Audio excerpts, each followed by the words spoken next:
Welcome back to Lecture 10 in GRA 6036. In the last video we ended here, so we have now plotted the residuals from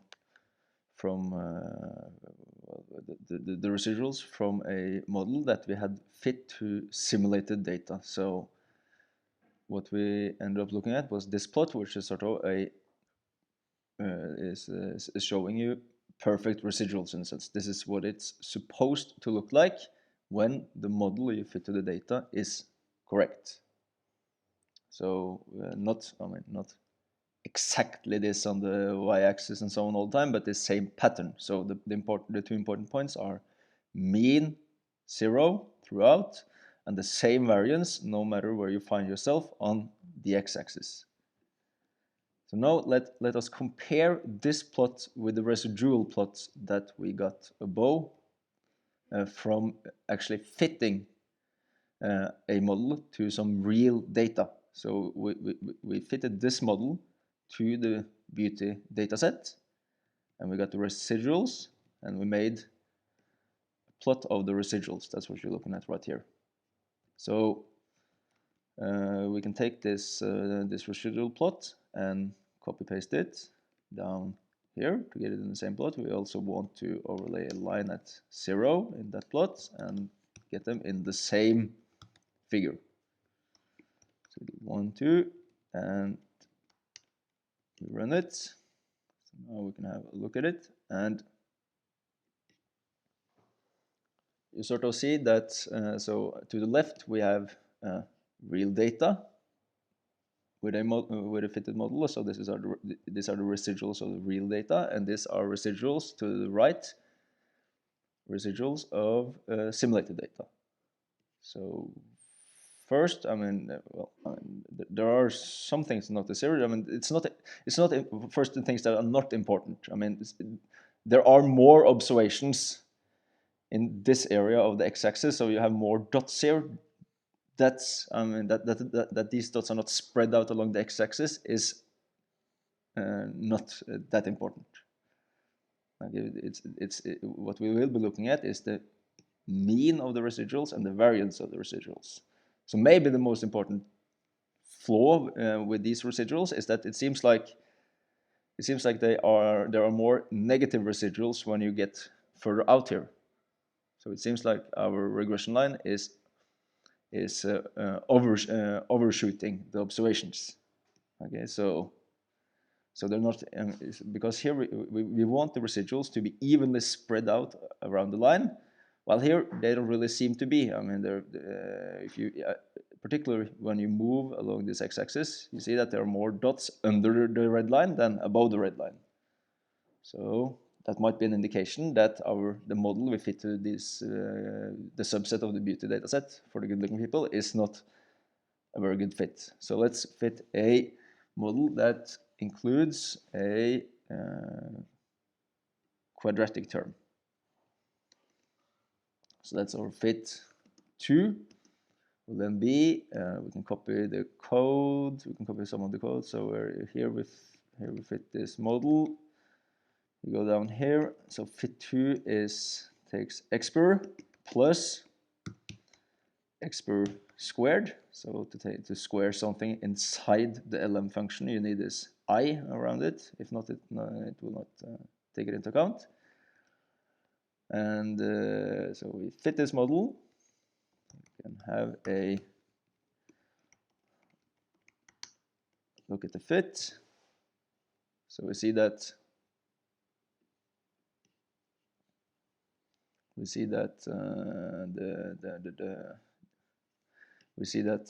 the coefficient on this quadratic term is significant. So that is indication that, well, maybe we need such a quadratic term, and we can now plot. And so you look closer at this stuff when you work with project 13, but the point is now to make the residuals of to find the residuals of this model. So let's call those RR2, and they are then BTI. They are the log wage minus y hat 2, and y hat 2 is fit2 coef1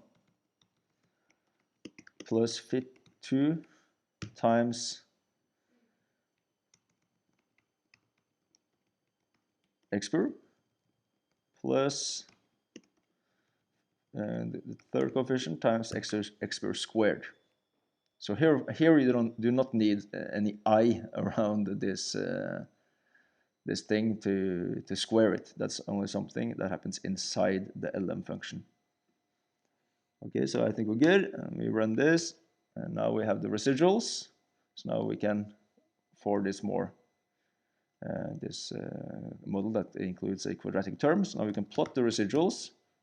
We do let's see, on the x-axis we want experience, and then RR2 frame plot false. So we plot it, we get this plot. So to assess this plot, let's compare it with the previous one. So where do we have the previous plot? It's right here. Let's copy that down here and also add a line to both plots. We run this code. So now we have, maybe we should add, let's see, on the main so that we know what's what. So this is main, this is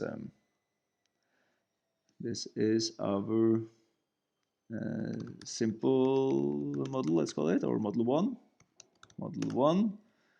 And this is our model 2, with quadratic term. Okay, now we make this plot, and we have a look at this, and now we see that to the left here, we of course this we just looked at. So this is where the dots, there were many dots below the red line when you increase x.